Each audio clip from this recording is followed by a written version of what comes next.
Wants to throw it to Sewell. He caught it. Billy Sewell on a first down. Oh, yes. The big man dives down the 31-yard line. Oh, that is beautiful.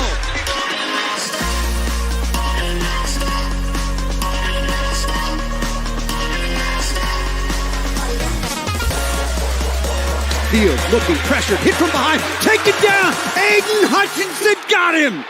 No respect.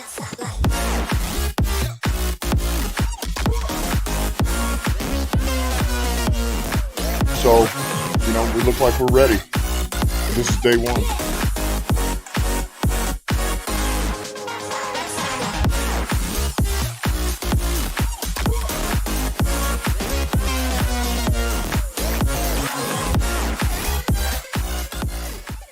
No respect.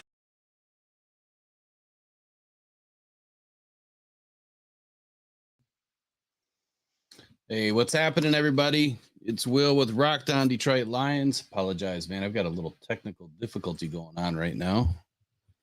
Give me 1 second to get this cleaned up. There is some background noise creeping in. Not real sure what that was, but all right. If you guys are jumping in tonight, then you know what we're talking about. And we're doing a little bit of a filler show tonight. And the filler show tonight is talking about the free agents pending for 2024 to 2026 and what the Lions are looking like. And to be honest with you, it's not as bad as what I thought, with some positions. And as far as cap money goes, Lions are sitting pretty, like real pretty. So when we're talking about, this season and, everyone's hot on the defense right now and not real happy with, certain things that are going on. It's just one game. One of the last three, I guess you would say. The last three games have been real suspect. And it's just, it calls into question everything when you start to have games like this. And you start to wonder, ever since basically the Ravens game, the Lions have been kind of toward the bottom of everything with defense.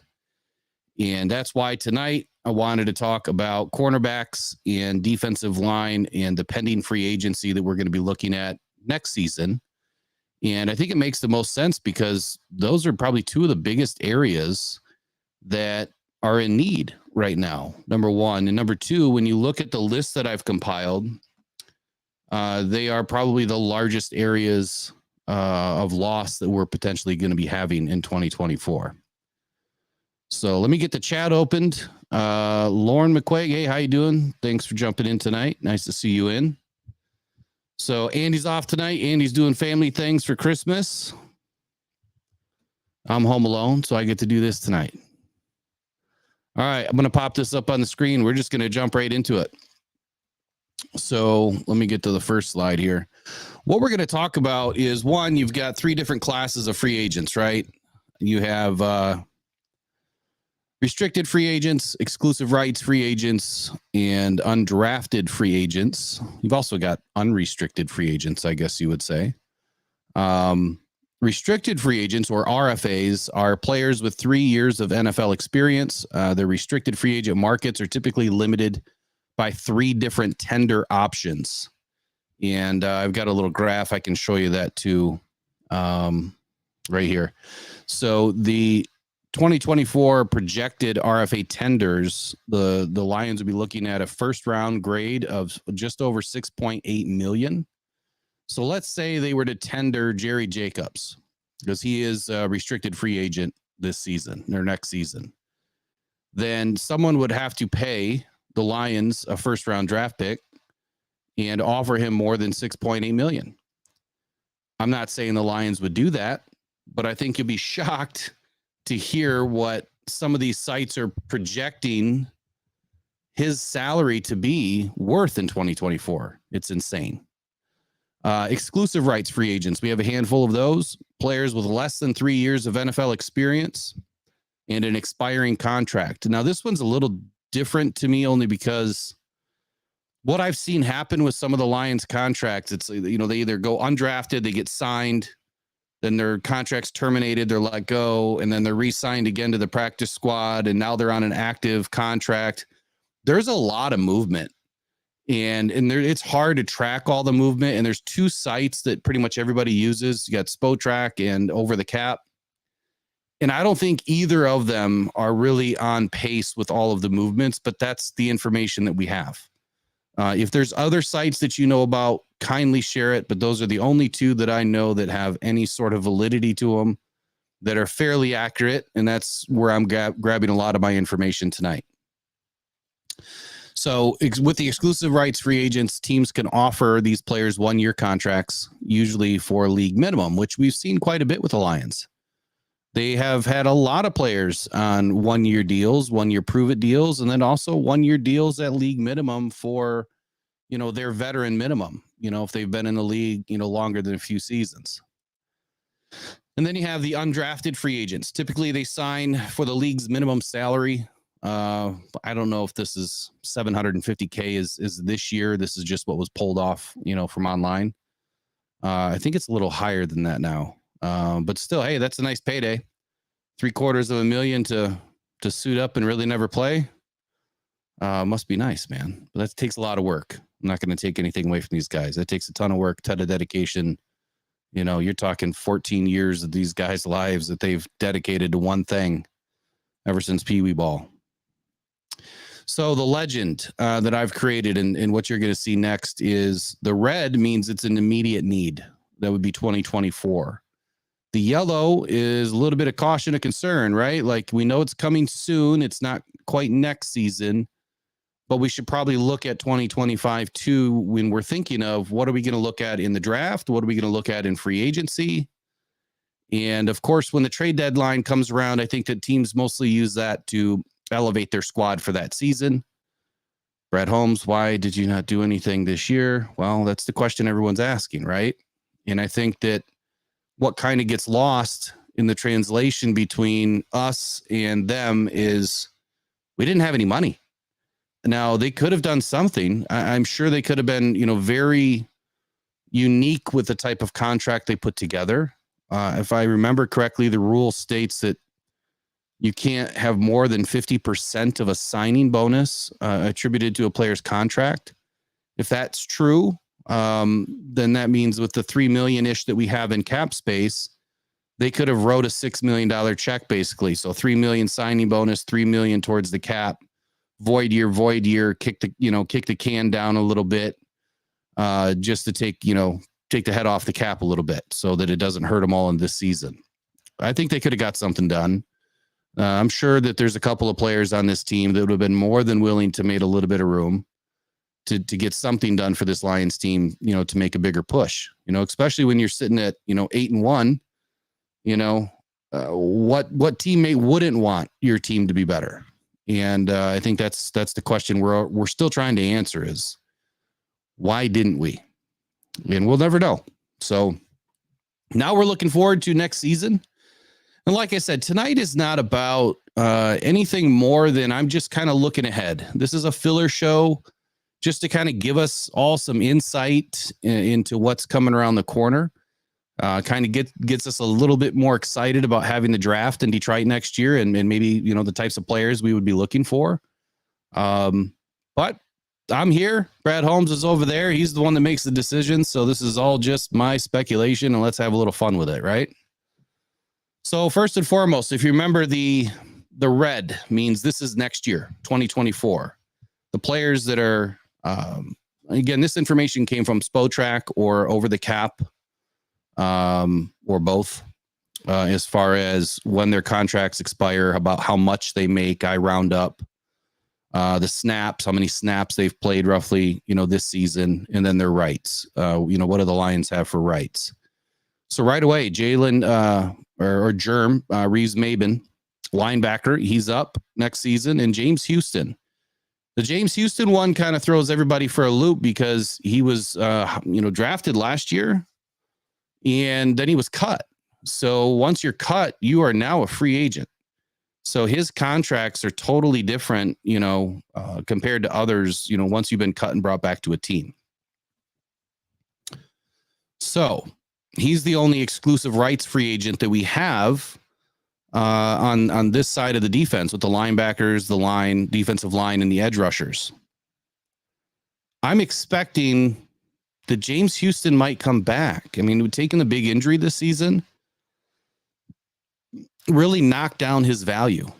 And I feel the Lions would probably want to see what else he can do. You know, they missed the whole season on him. We lost a lot of opportunity, to see what this guy can really do. And why not take another shot at him? And this defensive line's been missing something, right? And the thing that we haven't spoken about or really talked about a whole lot, at least in my channel, is James Houston. I mean, you gotta give the guy his flowers for what he did last season. But at the same time, when did our defense really explode? Well, after week 6, things started to kind of ramp up, but it wasn't until that week 8 or 9 that we started to have a little bit more success. And then he came into the fold. I think Thanksgiving might have been his first game last year against the Bills, or maybe it was the week before. But that's when things really started to take off for this defensive line. Is he the missing, piece to all of this? His ability to get around on the edge and the bend and to get underneath those tackles, he's only 6'1". He's about 245 pounds. So he's pretty small, as an outside linebacker, quote unquote, edge in our system. He's up on the edge more than he's playing an outside linebacker role. And I will say that we were all a little taken aback in the game that he was covering tight ends down, the seam there. That's just not something that fits, at least that we see, that fits what he can do well. And he ended up breaking his ankle because of it, or fracturing his ankle because of it. But he brought a lot of pressure. Yeah, Lauren, that's a good comment. Let me pop you in there for a second. So Lauren McQuaig says Houston brought pressure last year, and this year we didn't see much regular season play from him. Yeah, he's been injured since like week 2, I think it was. So we didn't get to see a lot. And not much was happening in those, first few games. And that's the thing that I keep asking myself is he that missing piece? Is that, extra edge push that we had when he was in the game, that piece that we're missing? Because you had to scheme up for Houston. The guy was so snappy and so quick off the edge. That's why I think the Lions are going to want to bring him back to at least see what he has. I didn't do a whole lot as far as what values are on these guys. But let me pop in Spotrac on another screen. Let's just see if they have anything. I don't think they do. Some of this we'll do a little bit live together. Before I forget, when I get to Jerry Jacobs, start thinking, maybe put some guesses in the chat. How much do you think his market value is for next year? And I want to say his salary this year is just under $1 million. But go ahead in the chat if you want to play the game. What do you think? What do you think his value, his projected value, is going to be? I couldn't believe it. All right, so looking at James Houston here, he was only set to make $518,000 this year as a base salary. I don't know how they got him so cheap. I could have sworn that the league minimum was much higher than that. His first season was $705,000. Now he did get some money before that, but he basically 2 years, 1.575 was his contract. So next year he's an exclusive rights free agent. Look, I mean, I'd pay the guy 1.5 for a single season all day. I think he's going to command a lot more. I just think that if he hits the market, I think that what teams saw out of him his first year, they're going to know how to implement him. They're going to know exactly what to do with this guy. And I guarantee you, if he does not play for the Lions next year, he will explode on another team. I'm saying it now. We don't know what he's going to look like when he comes back after his ankle's healed. But I'm telling you right now, when that kid's healthy, he's going to have an explosive season for somebody if it's not the Lions. All right. James Willis. Hey, man, how you doing? He says, what about the D lineman Irvin? Sorry, I just got here. No worries, man. Thanks for popping in. So tonight, I'll recap it one more time. Tonight's just about D-line, DBs. We're just looking at the free agency tracker and going to talk about it a little bit and see, what makes sense. Who do we bring back next year? Who do you want to see back next year? What is our draft going to look like for next year because of the types of players we're going to be needing? And the Lions have 40 players under contract right now, which is the most I've seen in many seasons. I can tell you that even a couple of seasons ago, I think we had 29 guys signed before the draft, which is terribly low.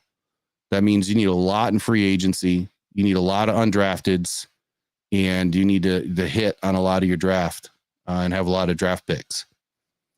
So as far as Irvin, haven't brought anything up about him yet. I mean, he's just on, I believe his contract's just for the rest of the season, if I'm not mistaken. He's just kind of a half a year rental for us. Guy's 36 years old though, so I would not expect for him to stick around. And he's not on this list. He's not. See, Spotrac over the cap, they're not 100% accurate.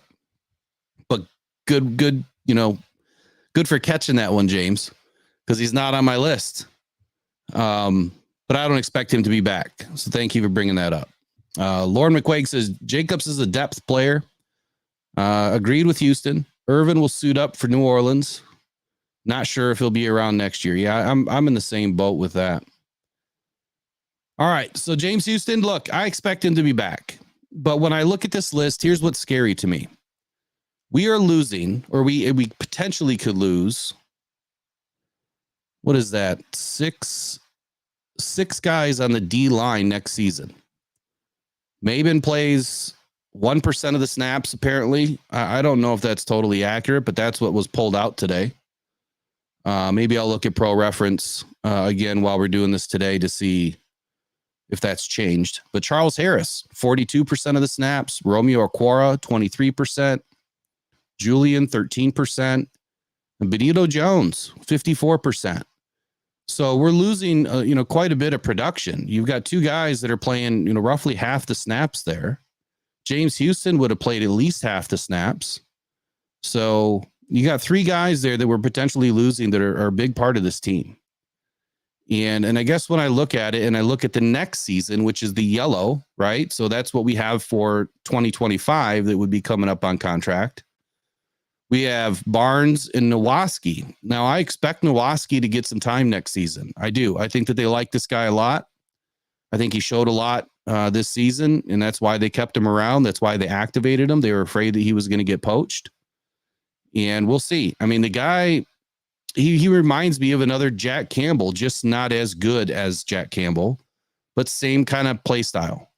So lateral quickness, he's a thumper, loves to hit, and can shut down the box pretty quickly.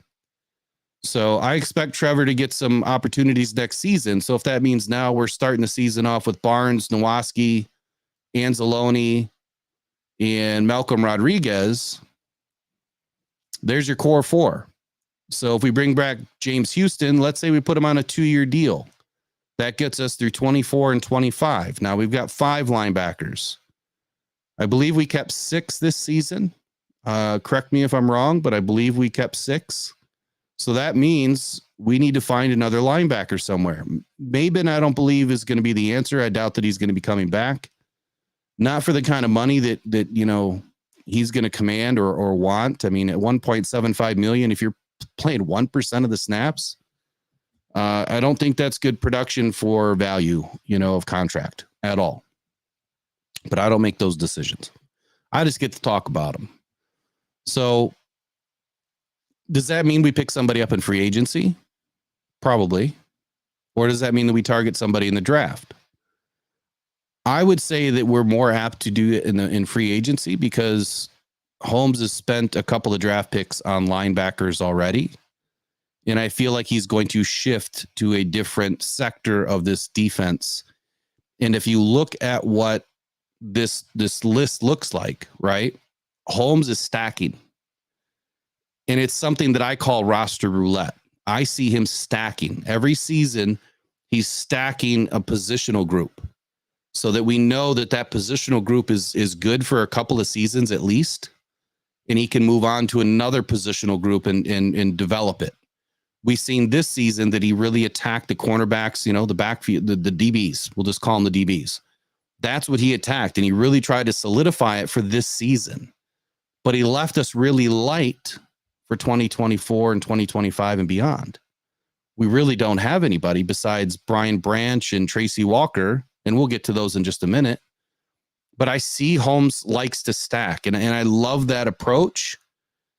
But next season, we're not going to have the greatest draft picks. We're not going to have early draft picks unless he's willing to move off of 2025's draft capital to move up or to buy his way in, right? So, all right. So on this list for the linebackers, there's my toggle there.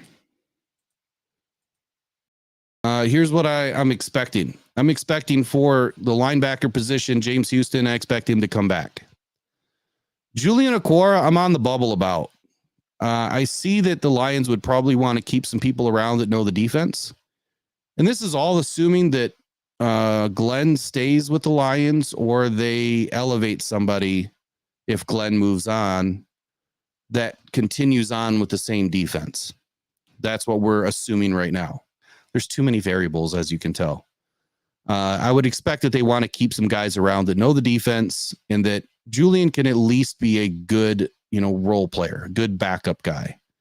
Defensive line, when you go back to this list, the only guy that's coming up next year is Benito Jones. He's a cheap option. He's getting a lot of snaps. I don't expect them to bring him back.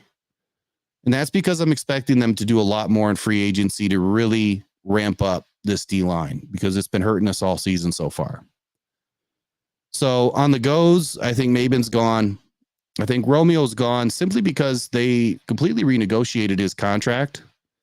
And I believe that he was going to be let go and they figured out a way to keep him. And the funny thing about his contract is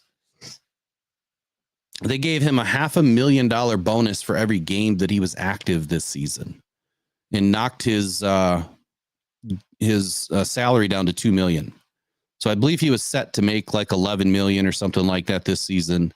And instead they paid him $2 million and said, if you can make the roster and suit up on game day, we'll give you, $500,000 per game.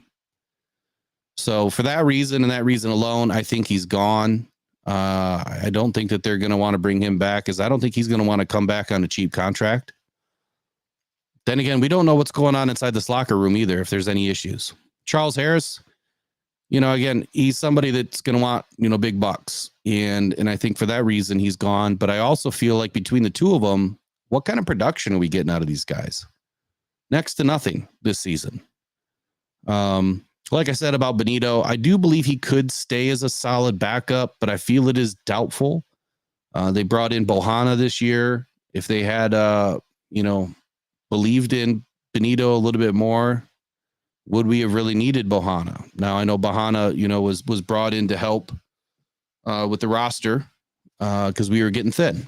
But that's what I'm looking at, for these guys. As far as draft targets, look, I don't think the Lions flirt too heavy in free agency for a lot of these positions outside of linebacker. If the price is too high, I feel like, if the price is too high for DT and edge, they're gonna go after the draft. It's the one position, defensive tackle is the one position Brad Holmes addressed early. And a lot of those guys have failed to do anything as of yet. And I feel like a lot of them are either on their way out or going to be relegated to backups. Let me jump into the chat here. I just saw a couple pop up.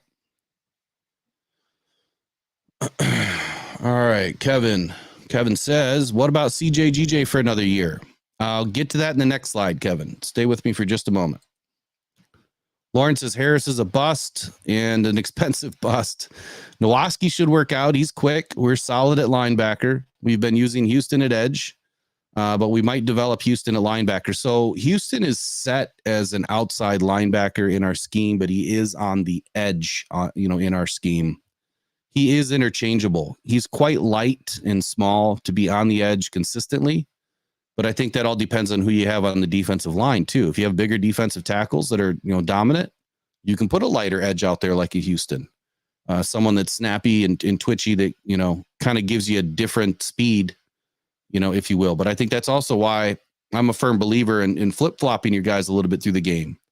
When those tackles settle in to your first step, right? And they just kind of go through the muscle memory and the motions. They know that, Hutchinson's going to do this and that, and they're going to settle in and they're going to get it. Flip-flop, they're not ready for Houston's first snap, right? They're not ready for that speed. And same thing on the other side. They're not ready for Houston or for Hutchinson. I love to see him flip-flop more. That helps change the pace a little bit. It's like, fastball, change up, and we don't see it enough. We're not seeing that out of Glenn.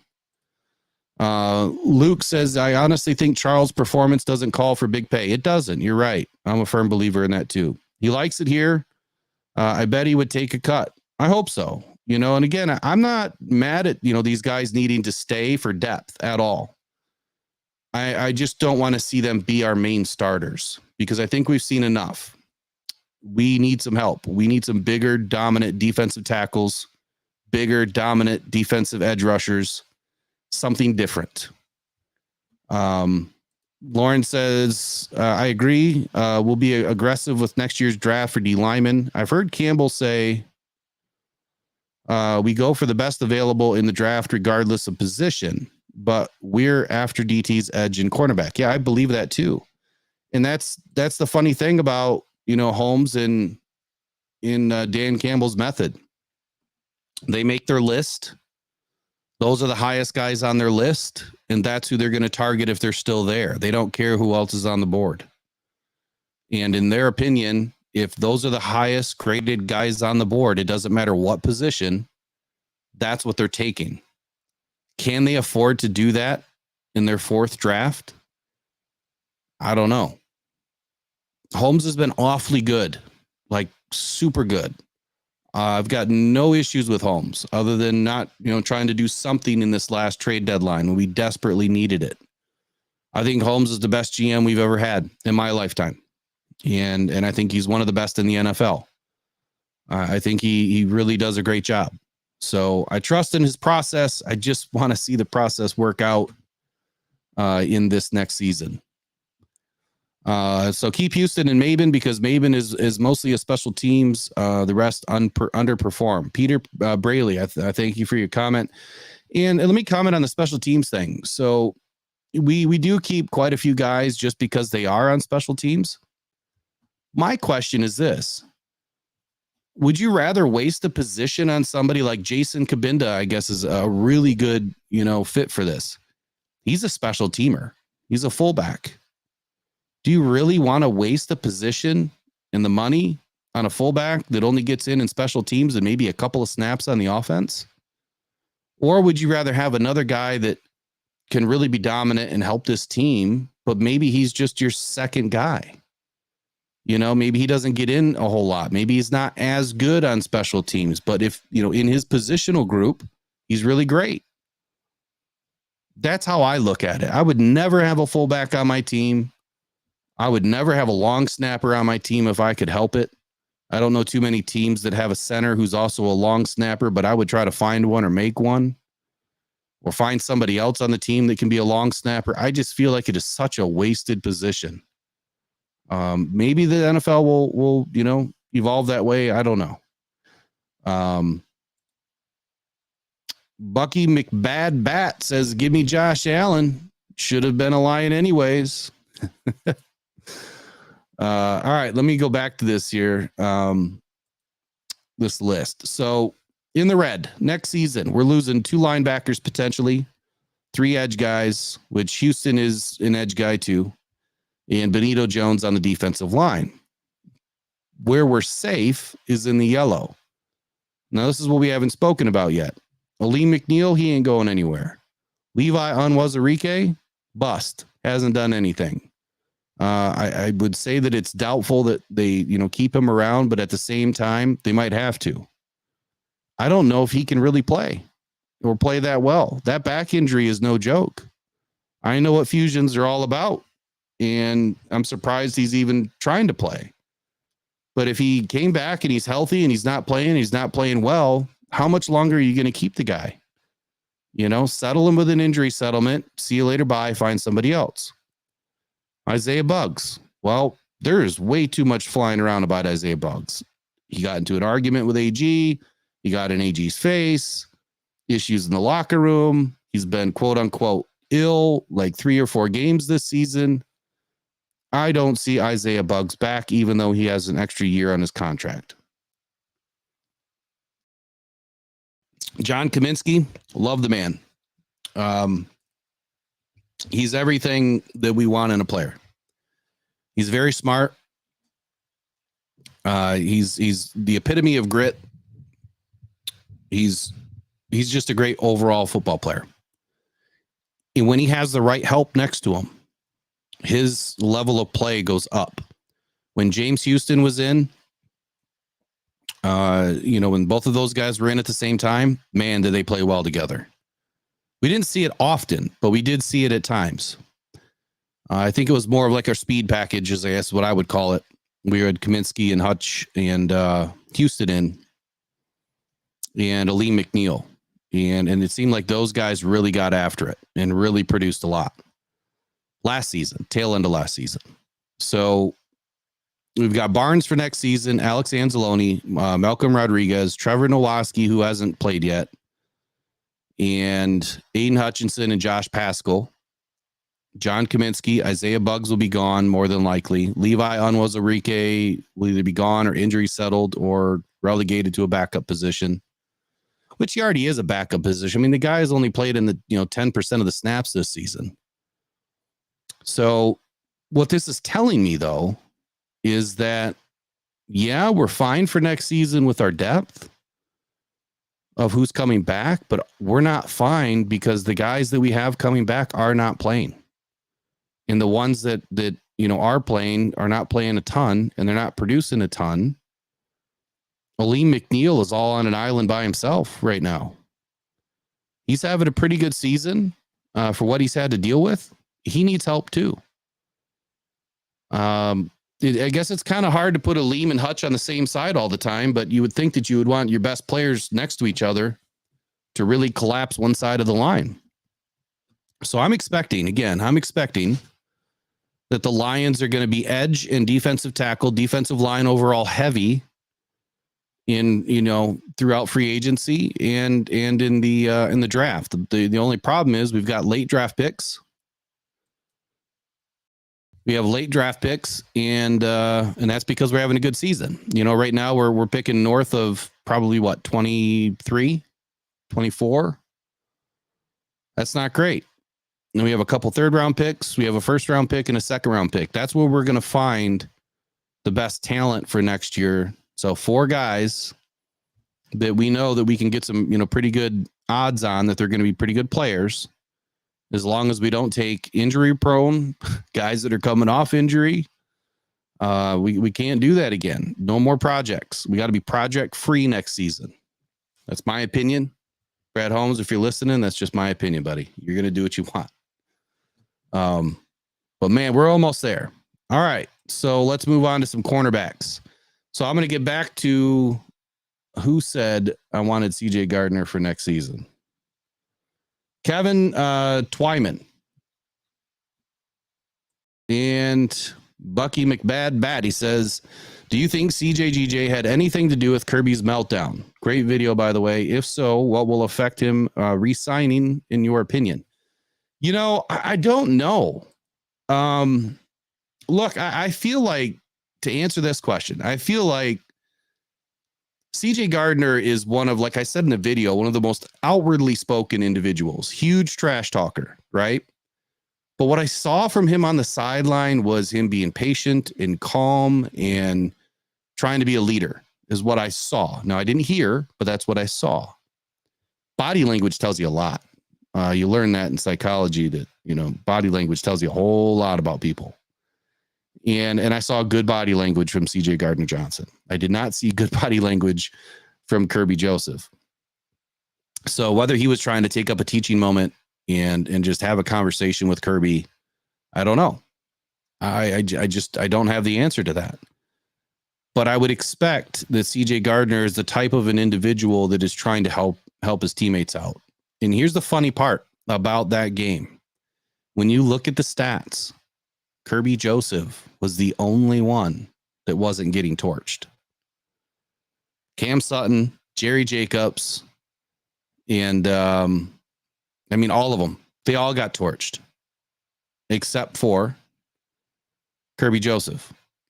So was he chirping? Was he chirping at his guys? Bragging? Who knows? I wouldn't expect that kind of behavior, but guys will be guys, right? Sometimes it just gets the better of you, but who knows? But to answer the other question, do I believe that CJ Gardner-Johnson is going to be able to come back for next season? I think the answer is yes. I really do. I think that there's a great possibility. And I hate that he got hurt. I really do.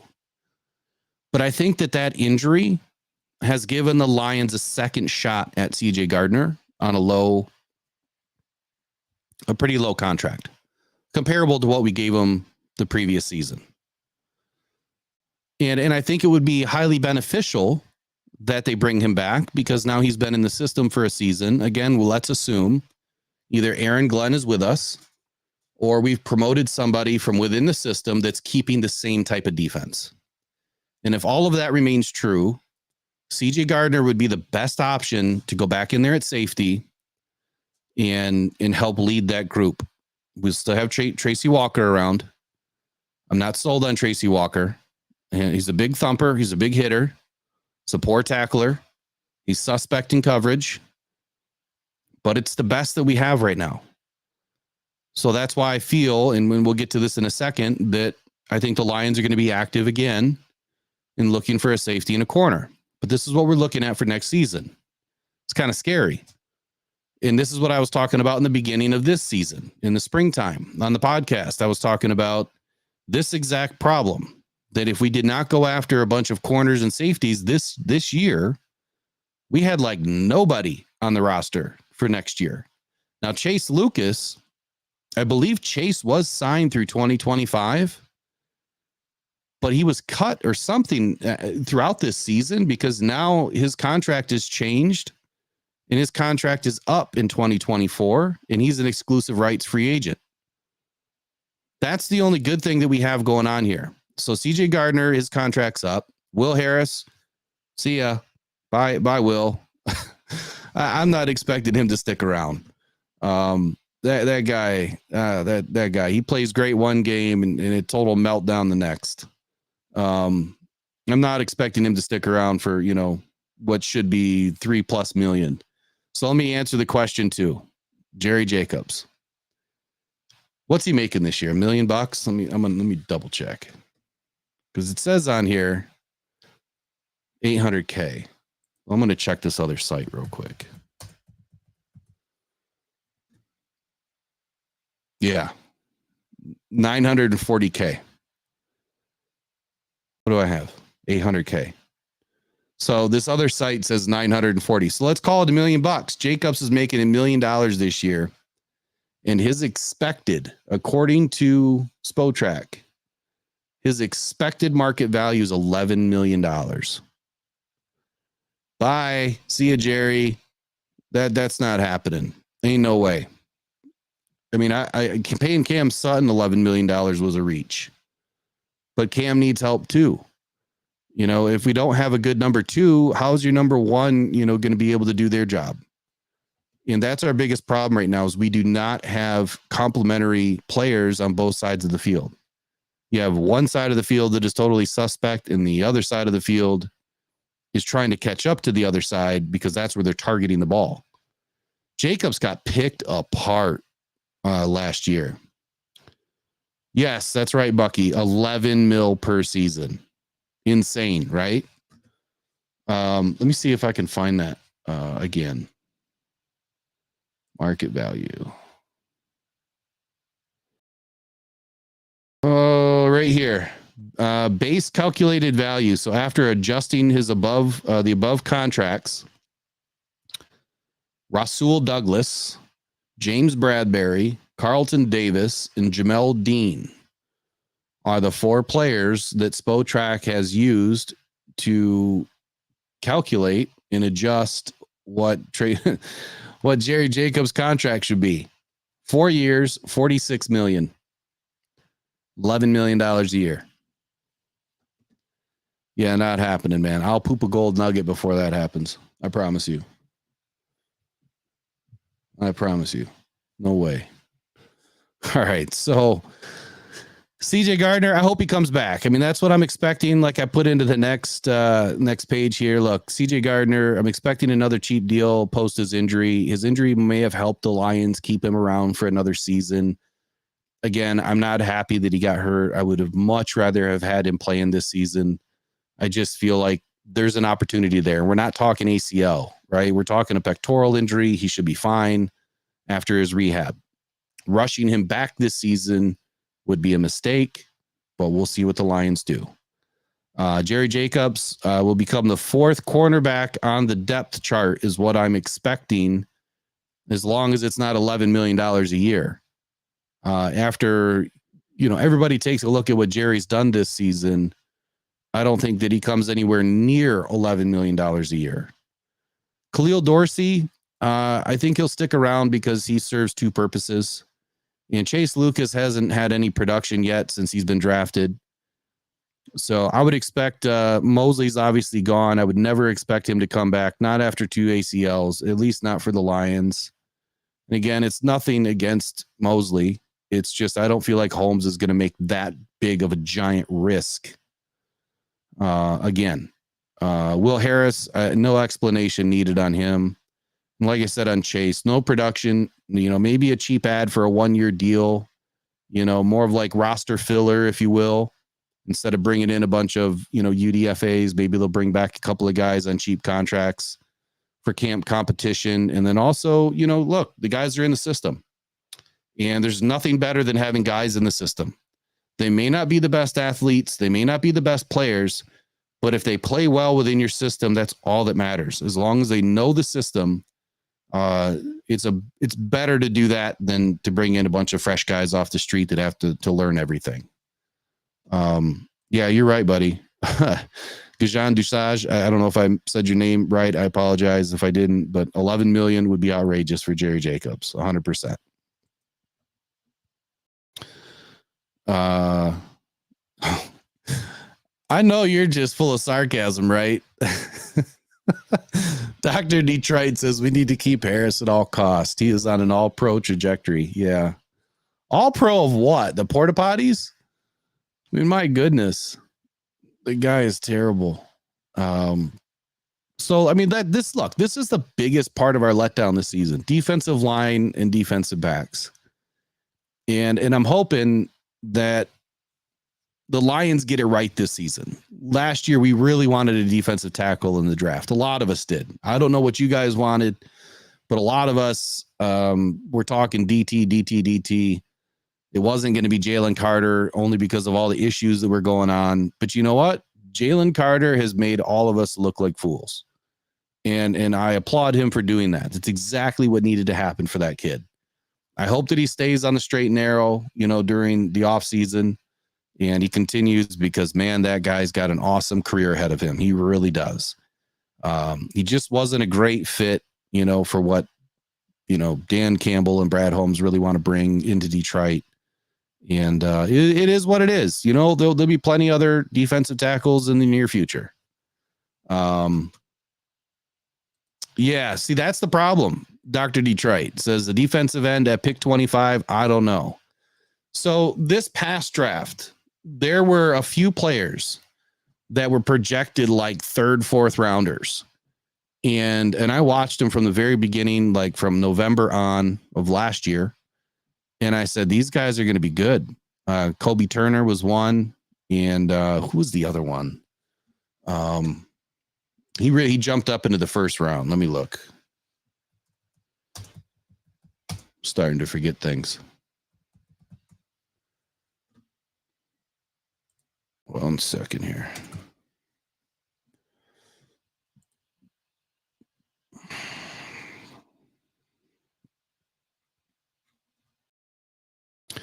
What are you guys thinking about a quarterback?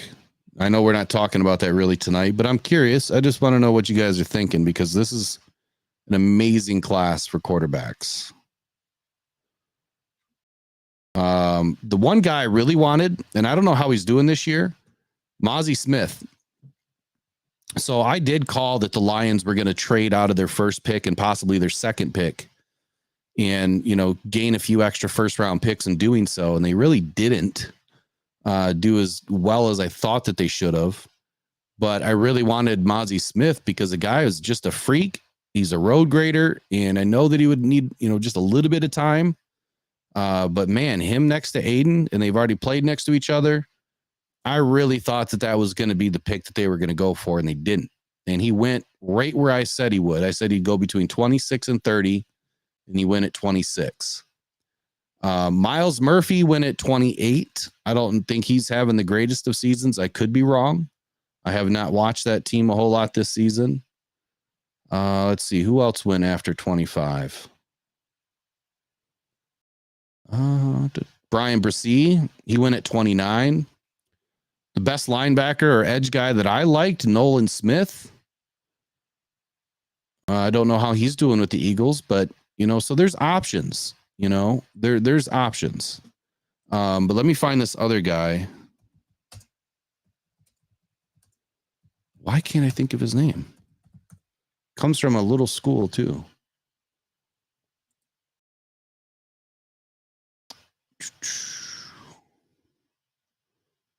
Come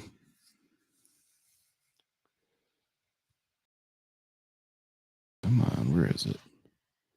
I still can't believe the Packers gave us that pick to get Brian Branch. Man, they're going to be kicking themselves for a while. Gervon Dexter, he was one. He went in the second round, and man, he creeped up like from the fourth or fifth round where he was slated all the way into the second round. And there was one more.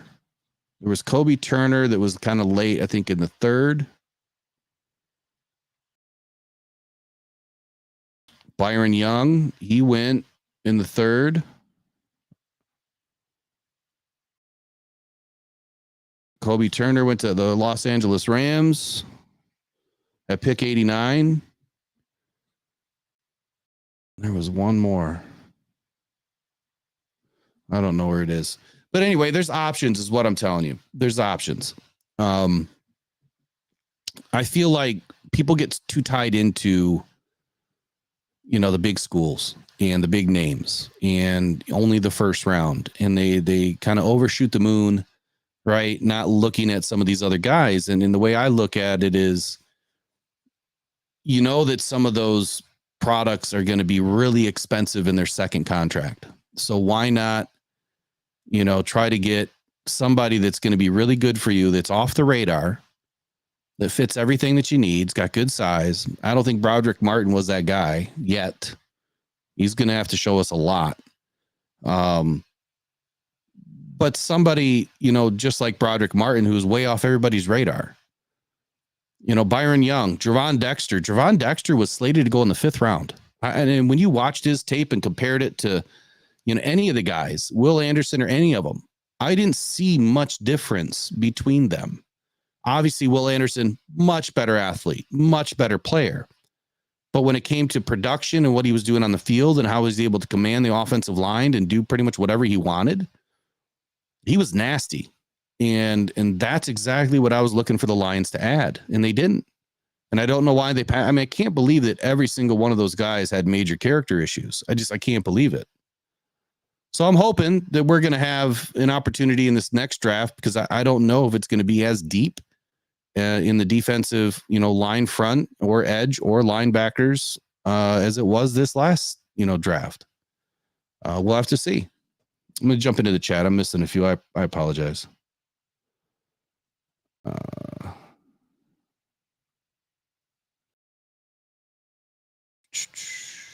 All right. He says defensive end is deep this draft. So that's good to know. I haven't looked that far yet. Can we talk about the cap ramifications of a Goff trade at some point?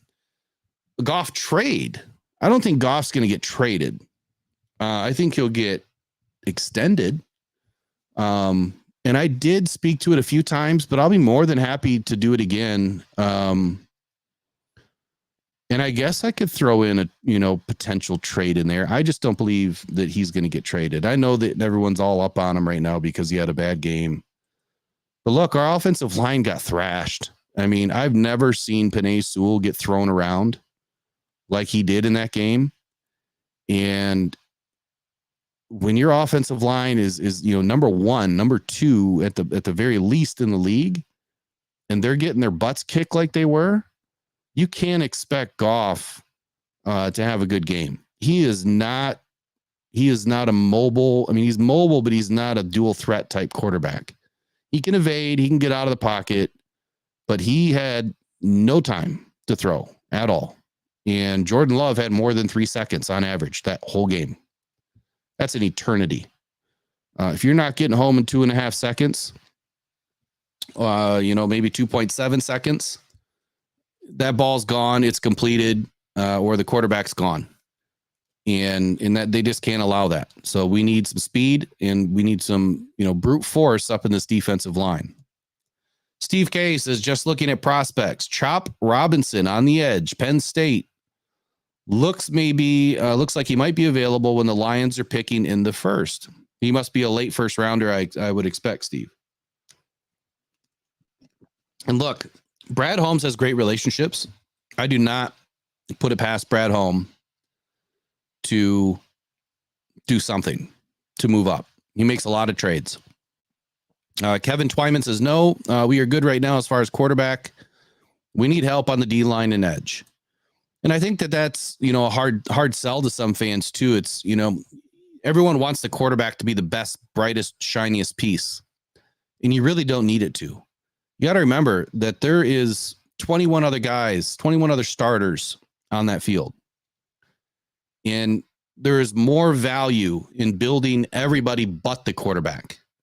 You could insert a quarterback at almost any point in time. If you have a top 8 defense and you have the weapons that we do right now on offense, you could almost pluck just about any quarterback and put them into that position, and they're going to do well. Number one offensive line. And if you had a top 5 defensive line and top 10 cornerbacks, the running back duo that we have, any quarterback. I mean, look at some of the Trent Dilfer, Kurt Warner. I mean, these were not, they were world beaters because they won the Super Bowl, but I mean, these guys were not lighting it on fire. You know what I mean? They were just your average ho-hum type of quarterback that was in a really good system that had good defenses and some weapons. So I think if they continue to build and put the right guys in, build the depth, which we're seeing that they're doing, because I mean, if you look at this slide, I mean, next season, apologize, I kind of left it up this whole time while I'm talking too. It's got to be annoying. We've got a deep hole in the DBs, deep hole. We have 6 guys that are going to be missing from, our defensive backfield potentially. 2 of them, well, one of them for sure, right? Mosley. I would expect Harris, like I said, and the rest of them are all backups. We need a number 1. And then behind them, we need some sufficient number 2s that can play in the nickel and the dime. That's why I think Chase Lucas and Khalil Dorsey have an opportunity to come back, because they can play in the nickel and the dime. Thankfully, we have Brian Branch, who is our primary nickelback, and he does really good. He has a long way to go. He's in his first season. I mean, that second-year jump for a DB is huge. So what we've seen from Brian this season, just wait till next season. They compared him to CJ Gardner-Johnson for a reason. I think he could end up being better. We'll see. They play similar styles, same tenacity, hard hitters, love to compete. Branch is not a huge trash talker, but sometimes you don't always need that. Dr. Detroit, I mean, I could almost agree with this, that Goff kind of needs everything perfect. Yes and no. I mean, I feel like he needs a really good offensive line. What quarterback doesn't, though? But I'd rather have a quarterback that knows the offense. It's very smart, very heady. He can still thread it. He can still throw the ball, very well. And that, I think, is an underwhelming stat that people don't pay attention to is that Goff and, I don't know, 100 other NFL quarterbacks were all tested. Was it 5-6 years ago, maybe 7 years ago, something like that. And it was some throwing test that they did. And in the NFL right now, there was only like 2 or 3 quarterbacks that threw the ball harder than Goff did. Josh Allen, Mahomes. I don't think Lamar Jackson tested. I don't know if Matt Stafford tested, but he obviously would throw the ball harder. Baker Mayfield. Other than that, Goff threw the ball. It was like 55 or 56 miles per hour. And I think the top number was 58 or 60. So not a huge drop off from 58, 60 to, 54, 55. So I think that when you look at his mechanics and how long he is, it just looks like he throws the ball slow, but he really doesn't. He just has a long frame, long wind up, and it's all about mechanics. William Eaton says he's from Knoxville and Hooker is a dual threat. He absolutely is. I love Hooker. Let me rephrase that. Pause. Don't ever, use that against me. I love Hendon Hooker. He was my number 1 quarterback. And if you listen to the podcast back from this spring when we were doing the draft show and all that, I called Hendon Hooker to the Lions. I thought he was a perfect fit. And I was very surprised that they made it happen the way they did, but they did. I'm excited to see what Hendon can do. I just don't think he's going to take Jared Goff's job. I don't see that happening right now. Gajan says, he could be the steal of the draft. Guy would have won the Heisman if he didn't get hurt. 100%. I believe the same thing. He was on his way to winning the Heisman. I believe that. I think that he's going to offer a lot to us. I really do. Bucky McBad Bat says, all that I really want to know is, are we responsible for Goff's salary for 24 if he is traded? Or is that how we'd get our Josh Allen money? I don't know where you think we're getting Josh Allen, but I doubt that that's happening. Joe Miller says, I wouldn't extend Goff. When he is under pressure, he is a turnover machine.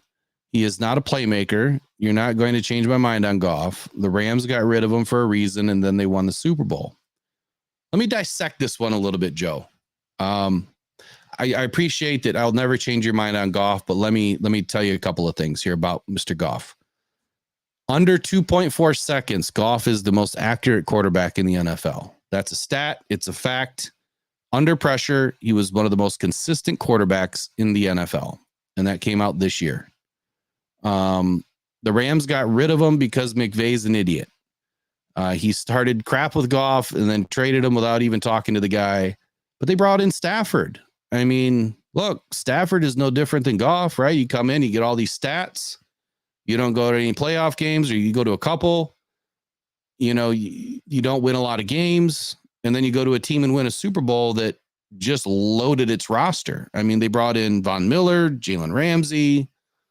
Who else did they bring in last year or few years ago? There's one other one. Von Miller, Jalen Ramsey, and somebody else. But they went and paid through the nose for big time players. They built their defense. Their defense got turnovers. That gave the offense more opportunities. But the good thing is, Brad Holmes built that team before he left. That was all Brad Holmes doing. And as far as Goff being a turnover machine, you can count all of his turnovers against him. You certainly can. But I feel like the first interception of that one game, there should have been illegal contact. It was against the Bears, and Laporta never got to his spot because of that.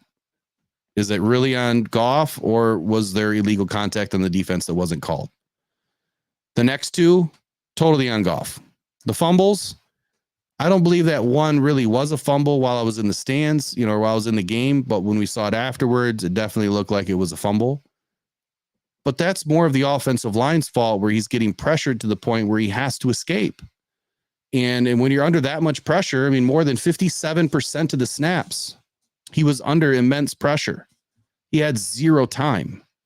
So you can't totally blame Goff for all of it. It's a team game. They work well together. When Goff wins, it's not just a Goff win, it's a team win. You know, when Goff throws a beautiful ball, it's not just Goff, it's also the wide receiver.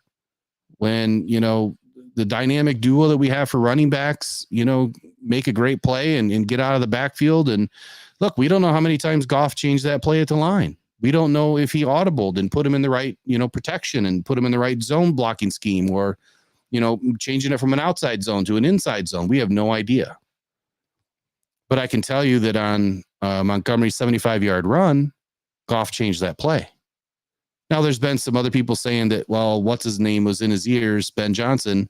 After 15 seconds, the offensive coordinator can no longer talk to the quarterback. It's off. All you hear is beeping. So Goff changed the play at the line. So I get it. I'll never change your mind on Goff, and that's okay. You're entitled to your opinion. Goff's an extremely good quarterback. He's allowed to have a couple of bad games. The last 3 weeks, there's a lot of bad play on both sides of the ball. They've got to get it cleaned up. You know, they still are the team that just went from 1-6 to what? How many games have they won now in a row? Or not in a row, but since the 1-6 start, they went 8-2 and then 8-2. So they've gone 16-4 in the last 20 games before this last loss. So 16-5 in the last 21 games. That's pretty darn good. And they did it with Goff. So I'm not ready to throw the guy away yet. Look, we don't have to re-sign him right now. We don't have to extend him. He's still under contract for next year. And to answer that question to somebody else, if Goff is traded, are we responsible for his salary? I believe, without looking at the contract and understanding what the trade is, but if it's just a simple trade, call it pre-June 1, salary goes with Goff to the new team. So it all depends on where the trade is done, at what time it's done, but typically the salary and everything goes with. All of the signing bonus and everything that's already been paid stays with Detroit. But teams work out unique deals all the time. Look, Goff's not getting paid a lot right now. He's not. He's getting paid like $31 million a year. And he's a top 5 quarterback in the league. And I don't care what happened in the last, you know, couple of games, because, you know, we're bound to have a couple of bad games. Played 3 games in 11 days. All right, let me finish this up about the DBs and we'll keep on having some conversation tonight. So, all right, the thing that I wanted to emphasize here with the DBs is this. Like I said, CJ Gardner, I'm expecting another cheap deal, have him come back. Jerry Jacobs, look, I know no one's happy about him. I just expect him to be like, you know, 3rd, 4th cornerback on the depth chart. Lions are going to go out and find another number 1. And I believe that they're going to put that number 1 as the number 2 and leave Cam Sutton as the number 1.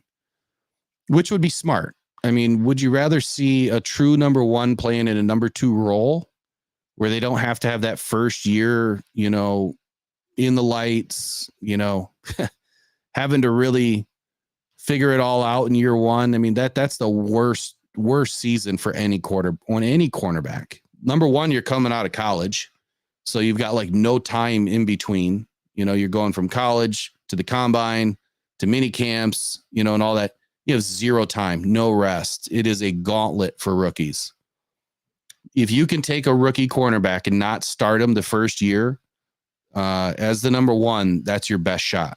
If you can put him in as the number 2, that would be phenomenal. So I think they finally go out and get a number 1, and they have somebody, Cam Sutton, that can train him, right? That can get him up to speed and have that veteran presence.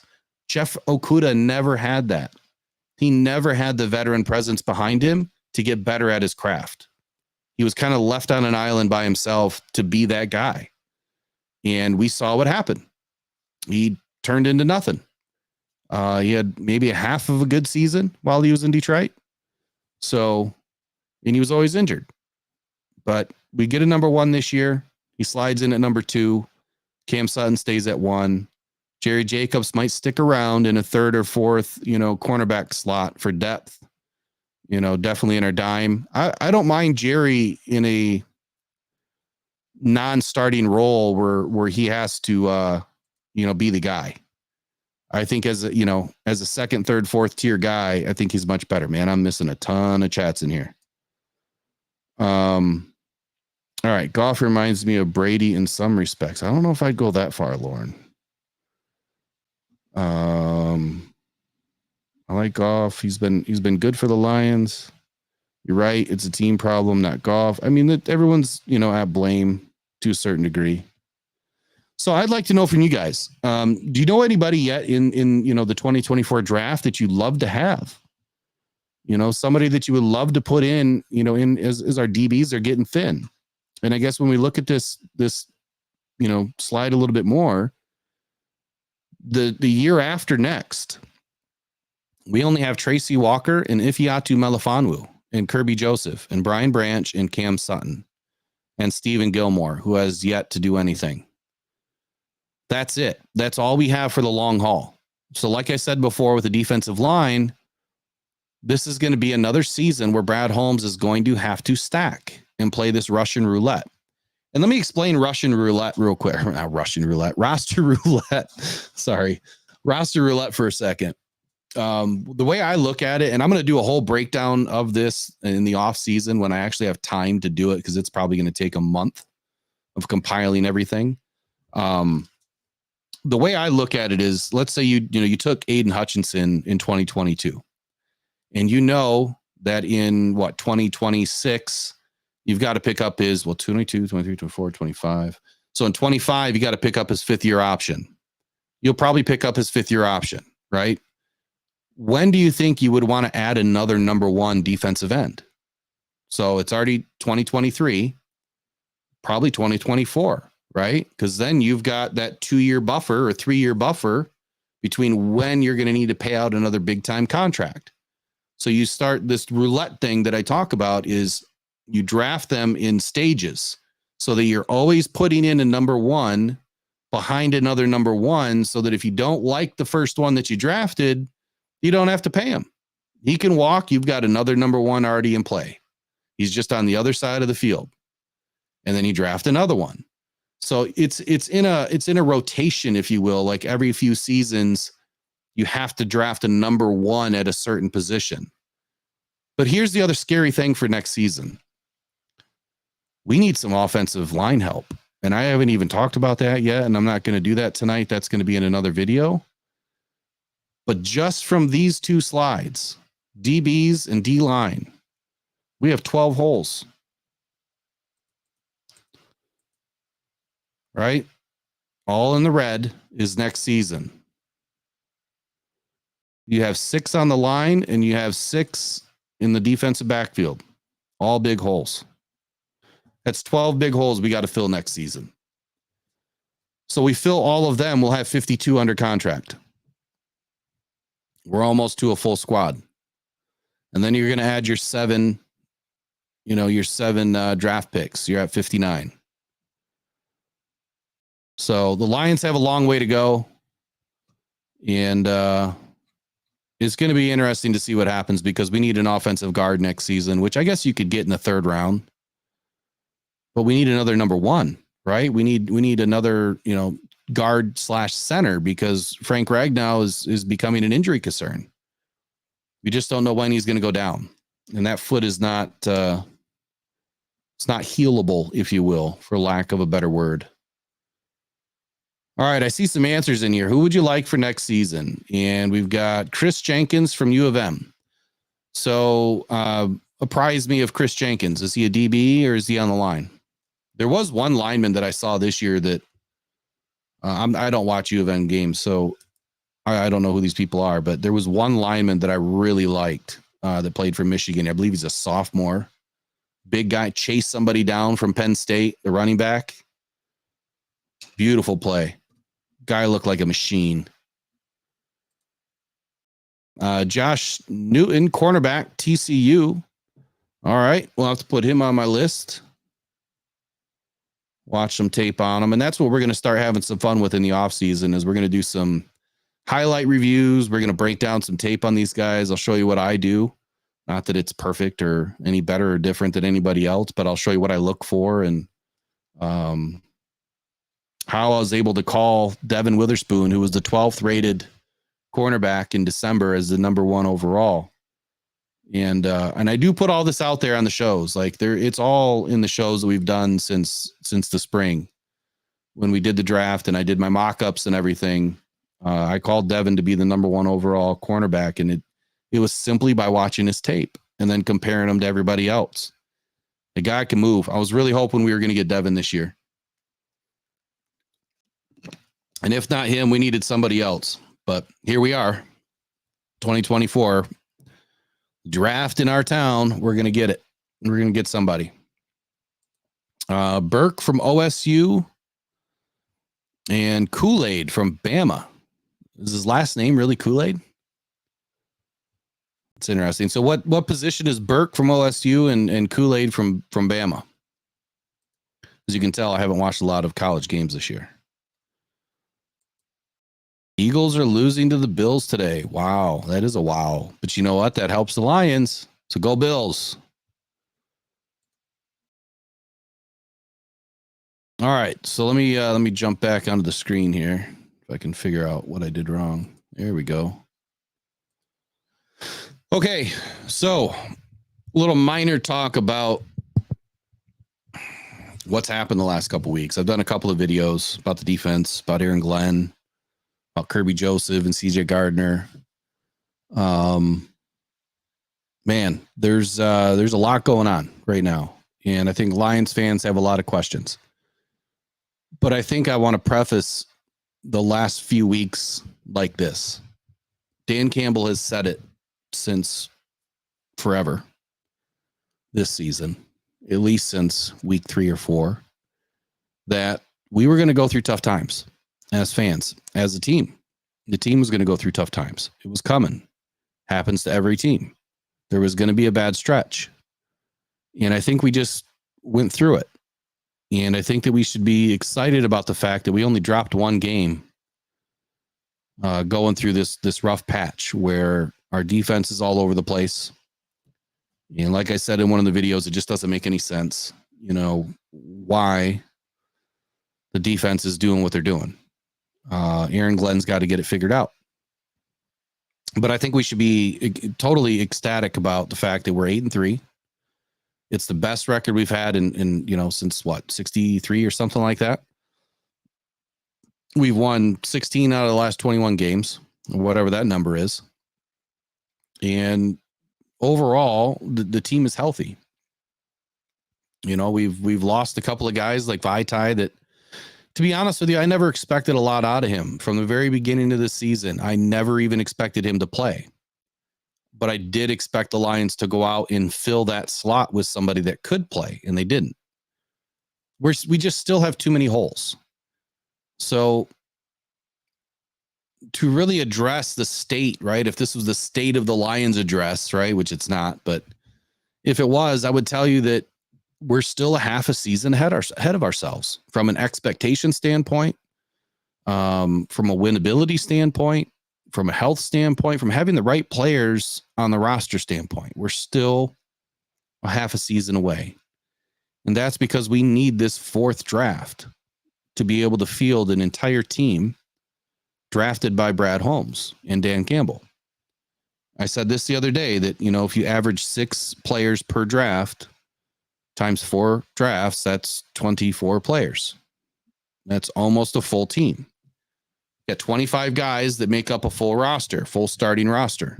Kicker, punter, long snapper, and 22 starters. 11 on O and 11 on D. So at the end of this draft, we're going to figure out, and that'll be in a video too, we'll figure out, where we are. How many did we draft since Brad Holmes' first draft in 2021 till today? And how many do we have left? How many are good quality starters? How many are good quality backups? And I think that'll tell us where we really are. If we can field more than half of a team with those draft picks, I think we're doing just fine. We do need to get aggressive in the offseason, in free agency. And the good news is, I'll pull this number up again. The Lions are sitting at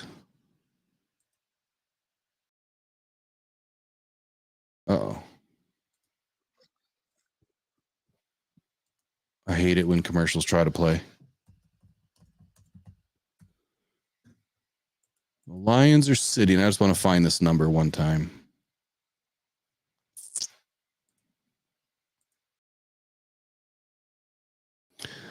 For 2024, the Detroit Lions have 40 players under contract, and they're looking at a total team cap space of $73.7 million with a dead cap under $1 million. When is the last time that you can tell yourself that the Detroit Lions don't have more than $20 million in dead cap? It began with Matt Millen, and it continued through Bob Quinn. We were always in the hole. Dan Campbell and Brad Holmes inherited a complete disaster. And since 2020's roster, at this point right now, we have exchanged more than 85% of the players. I did this in another video. I want to say the only starters that remained are mostly our offensive line, right? Frank Ragnow, Jonah Jackson, Taylor Decker, and a handful of other players. And I mean, look at the roster here. Tracy Walker, he's a holdover.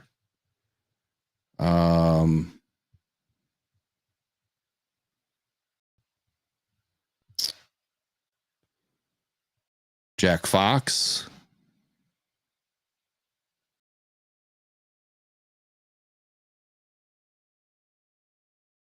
And who else? There's a couple other ones. So, but more than 85% of the team has been exchanged since 2020. That's a lot. And here we are again entering 2024 with 40 players signed, which means that we have a lot to add. And we're not as in bad a shape as it looks, except in two real critical positions of need, which is defensive line and the DBs. So maybe that's a good thing. The bad thing is our offensive line took some hits this year. We don't know how much longer Frank Ragnow is going to really be able to stick it out. He signed for a few more seasons. Taylor Decker signed for a couple more seasons. Penei Sewell's contract's going to be coming up. And we're going to get into more videos like this where we're going to get into more detail too. I'm going to take a look at the contracts when they're expiring, for the players that we have, and how much it's going to cost to retain them. How much money are we really going to have? So if we really want to play GM and say, all right, well, I'd pay, X amount of dollars to Penei so I could, give Amon-Ra St. Brown X amount of dollars, how much are we going to have left? And those are the numbers that Brad Holmes is going to have to start looking at. So when we look at this big number of $73.7 million next season, well, you can already, wipe out about $19 million just for the rookie class. So 73.7. Now we're down to about 55 million that we have left to spend after we sign the rookie class. And we'll have about 46, 47 players signed at that point. Probably bring in a dozen UDFAs. So that means that we're going to have to find at least 6 or 7 guys in free agency, at least. Or bring back a few guys that, that are on the roster right now. Or a combination of both. So these are the things that I look at. These are the things that I'm looking most forward to outside of, next week's game. But you guys should be excited. You really should. Let's not get down on these Lions just yet. And I apologize about the chat tonight. It's hard for me to stay up on it. I definitely want you guys to continue, sending in the chats, and you converse with yourselves too. Sometimes when I'm by myself, I kind of get in my own head and I forget about it, but it doesn't pop up for me like it does for Andy. So let me go to the chat now. But before I do, I just wanted to say, be excited. We're doing great things. We got a tough, 6 games ahead of us. I thought they were going to be much easier games, a few weeks ago. But look, Josh Jobs is playing. The Bears are fighting. Thankfully, we don't have to see the Packers again. They're ready to play spoiler, just like we did to them. The Saints are a different team every other game. And the Broncos, you just never know what you're going to get there either. So they have to come in prepared. They have to be ready to fight. And I hope whatever's going on, whether it's with AG or the defense or the locker room or, whatever's going on, I hope they got it whipped. If Isaiah Buggs is a problem, then I think it's just time to send him away, be done with it. If they really believe in culture and in keeping the locker room intact, then do that. Don't pussyfoot around the issue. If he's not going to play, then why keep him around? But again, these are questions that are out of my control, right? These I don't have answers for it. We expect them to do what they're supposed to do. All right. So in the chat here, I was just talking about these darn Broncos. They won another one. Gosh darn it. Who'd they play today? I haven't watched any football today. I caught a little bit. I see Buffalo and Philly are tied right now they're in OT. Jeez, oh Pete. Come on, Buffalo. We need a defensive coordinator. Do we? That's a big question that people are trying to answer. Aaron Glenn, he's great when he wants to be great. We've seen some games this season. Man, he dials it up just right. We're blitzing. We're being unique. We're disguising things. And then the next game, it's like, what happened? And if you guys look at a couple of videos back about Aaron Glenn, there's 2 videos that I did. One is Aaron Glenn on thin ice, and the other one is, Aaron Glenn won't be fired this season. There's some good information in there. If you guys haven't watched him yet, give it a shot. There's some good information in there, and I talk about quite a few different scenarios and why it just doesn't make sense as to what's going on. Lauren says we have 6 of 7 new cornerbacks this year, 2 of 4 safeties. We improved with these changes, but we are lucky to be 8-3. I think we earned our 8-3, but yeah, I'd say we're lucky with some of it too. Look, we're going to have to do the same darn thing again this next year. 6 DBs are going to need to be brought in. Unless you want the same results that we just had. We need a kicker, by the way. We do. Patterson's deal, I think, is up next year. You think he's just on a 1 year. So maybe they'll draft one in the 6th or 7th round. I wouldn't put it past them. At some point, you're going to have to. Paul Thomas says, Green Bay beat us with backup second string, and people say we need more talent. No, we need to replace Aaron Glenn. That's a good point because they were down, seven players that game and some big time players. Jair Alexander, Quay Walker, I think was out too. But Christian Watson ate us up when he wanted to. He did what he wanted to do. Jerry Jacobs was targeted heavy that game. Heavy. All 3 of those guys gave up a QB rating of 110 or better. QB passer rating. Sir Richard says Ragnow's toe is too bad. Yeah, it's the toe, but it's also the plantar plate. And I researched it last year because I didn't know what was going on, when he was hurt. And I didn't quite understand the injury. And there's like plates underneath, the plantar and the foot that there's cartilage between it, right? Well, once you fix it so many times, there's no more attachment. There's no more cartilage. There's nothing you can do. It's not something like you can put a new foot in or, replace part of it. It's done. So he's playing on a bad foot. And, if he gets stomped on the wrong way or lands on it the wrong way or kicks something, it's got to hurt. It's got to hurt. Gajan Dusage, you got to tell me if I'm butchering your name. Says, all good, man. Love the podcast. I appreciate you, my man. I appreciate you being patient with me. I do. Broncos win 5 straight now. Jeez, oh, Pete. I just see these are the things that I don't want to hear when the Lions are coming up on this game. And they played Cleveland. Cleveland's got a tough defense. Now I'm going to have to watch the game on replay tonight. Vikings, Broncos, Cowboys, all will be tough. Yes. I predicted in the very beginning of the season that the Cowboys was going to be a loss for us. And I had a hard time picking my losses. I really did.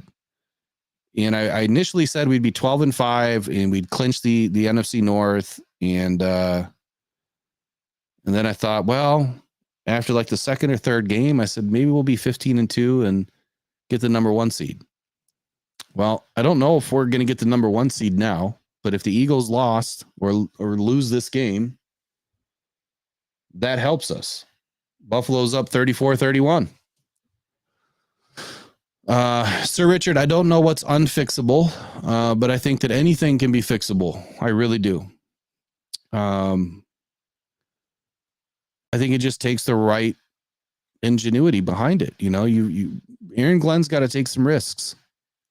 He's got to go back to what works. Here's what I saw that worked the most.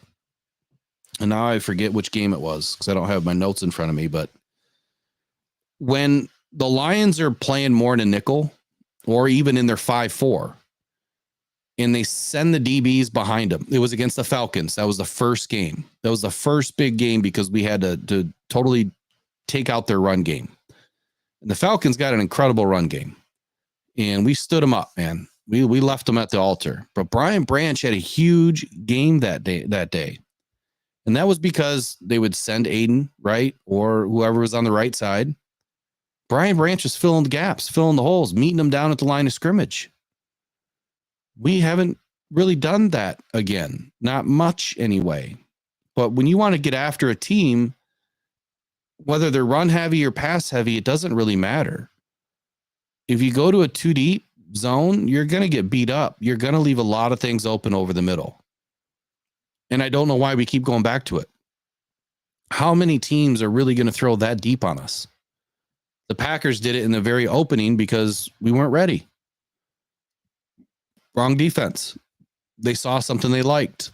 But when we sit in a short to a medium shell in a nickel with an extra DB, Brian Branch, and send them.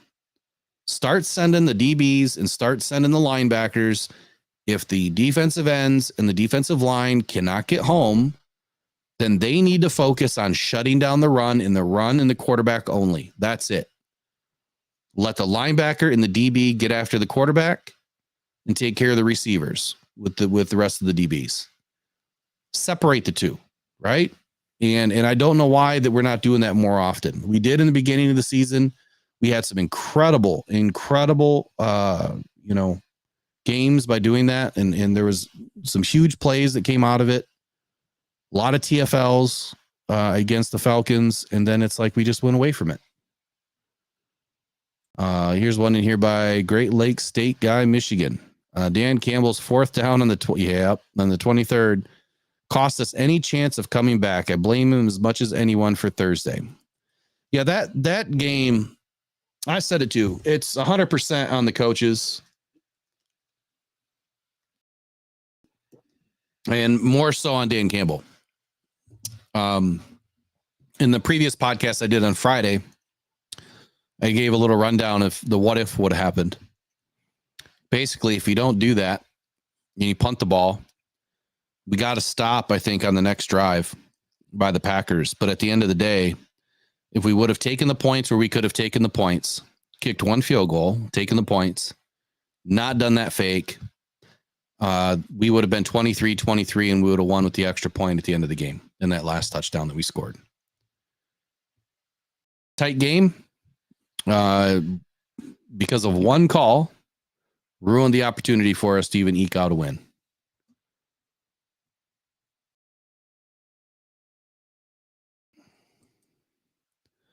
Daddy always told me, son, never get off a winner, but it is what it is. I don't know what you mean by that, William. I'm sorry. Peter Braley says the defense reminds me of the Jim Caldwell vanilla bend but don't break defense. Didn't work then, doesn't work now. That's a good call, Peter Braley. It is kind of the bend but don't break. I don't think that Aaron Glenn trusts his DBs enough. But if you don't trust your DBs, you've got to do something about your defensive line. Because without an aggressive defensive line that's going to get home, your DBs are way worse. They rely on that defensive line to get home. If any quarterback has 3 seconds like Jordan Love did, they're going to pick you apart. I mean, there's only so long. I mean, go try to catch a snake in the grass, right? You're going to stay with him for like the first second, and then he's this way and that way. I mean, that's what the receivers are going to do to these guys. They're just wherever they want to be. You know, you're following, they're leading. And once they make their first cut and turn around and look for the ball, it's game on from there. Now it's a game of chase. And you don't win too many of those. So, all right, 3rd and 4. Eagles are almost in field goal range, though. Looks like it's a wet one over there. We left all kinds of points on the board. We did. We absolutely did. We should have taken them. Lauren says we lead the league with 8 punt fakes. Campbell wants the Lions to be unpredictable, but yeah. So here's the cool thing about Dan Campbell. I call him and Brad Holmes the new Moneyball, you know, that we've seen in baseball, and that's one of my favorite movies too. Moneyball. I will turn that thing on any day. Matter of fact, I might watch it tonight. Love that movie. But that's who I think about when I think about Brad Holmes and Dan Campbell and what they're doing. The guys are the perfect fit for Detroit. We've got a great, you know, management staff, head coach, general manager. The financial team is incredible. We're finally starting to see some unique deals. But the Moneyball aspect of this, there is something to be said about not punting. But there's also something to be said about not punting in your own territory. You just don't do that. If you're like at the 50, okay, I could see, you know, running a fake or two, you know, around that area. But the 20, the 23, the 25, all the way up to the 45, ain't happening. Punt that ball away. I don't care. I'd rather see him attempt a 70-yard field goal than to do a fake, you know. And why do a fake? You know, if you're going to do a fake from that deep, you might as well put your offense out there and at least have a better shot at completing a pass to Laporta for 6 yards than trying to run, you know, a direct snap to Maben that's got to go 5 yards on the ground. Maben, how slow is he? What's he run? Like a 4.6? You could have at least, you know, put Montgomery or somebody back there that, you know, at least could have disguised it a little bit. And if you really want to be smart, I'm not saying Dan Campbell's not. I'm just saying, then why wouldn't you put one of your all-star running backs back there on the punt team? Then you'll never know. You'll never know if it's going to happen. But if they're back there, look, what do they got to do? Block? Hardly anybody comes in on a punt these days. So put your guys back there, you know, or put a receiver back there that's got some speed. Put JMO back there, you know, and disguise it. We'll see. We'll see if they do anything. So, all right, before we end the podcast tonight, I want to thank you guys. And I do hope everyone had a very relaxing Thanksgiving and you had an opportunity to spend some time with your family. That's the most important thing, you know, especially around holidays, but any time, you know, it's a busy world we live in. And far too often we don't get enough time to be with our family. So I'm glad Andy's taking some time with his family tonight, doing some Christmas stuff. I think that's great. But for me and for what we're doing here at Rock On Detroit Lions and Rock On Podcast Network and Sports Media Group, we really appreciate you guys. You guys have been awesome. You've really helped us meet some goals this year. And we'd love to have some new subscribers. So if we've got new ones watching tonight, you know, please check below. If you guys haven't subscribed yet, please consider it. We're doing some good things here. And you always will get the truth and honesty and transparency through us. We're going to give you some good factual statistical analysis and opinions and have some fun. And this is all about the fans. We didn't do any calls tonight, but next time we'll make sure the phone lines are open. It's a little easier to do with two people. I don't know how Derek does it with one, but he does. He's got a little bit different equipment though, I think. So it's truly, it's an honor for us to be able to do this and have you guys part of it. So we respect all of your opinions and we want you to keep communicating with each other and, you know, through the chat here, as well as, you know, send us your thoughts and ideas. If you have content that you want to share, We'll be more than happy to bring you in on the show. If you want to call in, please do. And, for next time, if you have ideas, you can always email us at info@rockdownpodcastnetwork.com. And I seen that there's a couple of ideas. I'll go back and look. But if there's some content that you guys want to see, if there's specific videos that you're looking to get made, though I think it was about Goff. I'll do another video on Goff.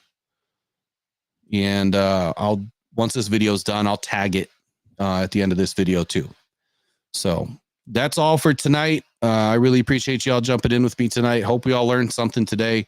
We've got some holes to fill, but that's next season. On to the next game. And look, our Lions are 8-3. Let's get to 9-3 next week. And let's wish them well along the way. Hopefully they made some changes and making changes as we're talking. All right, y'all. I hope you all have a great night. As always, go One Pride. Go Detroit Lions. We'll see you later. Take care of yourself. Bye-bye.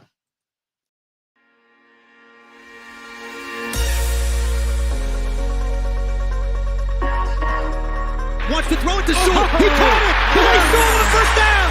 Oh, the big man dives down the 31-yard line. Oh, that is beautiful.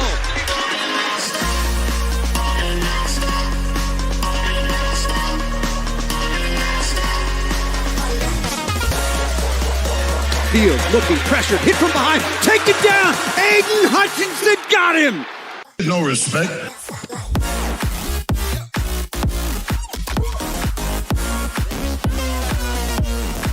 So, we look like we're ready. This is day one.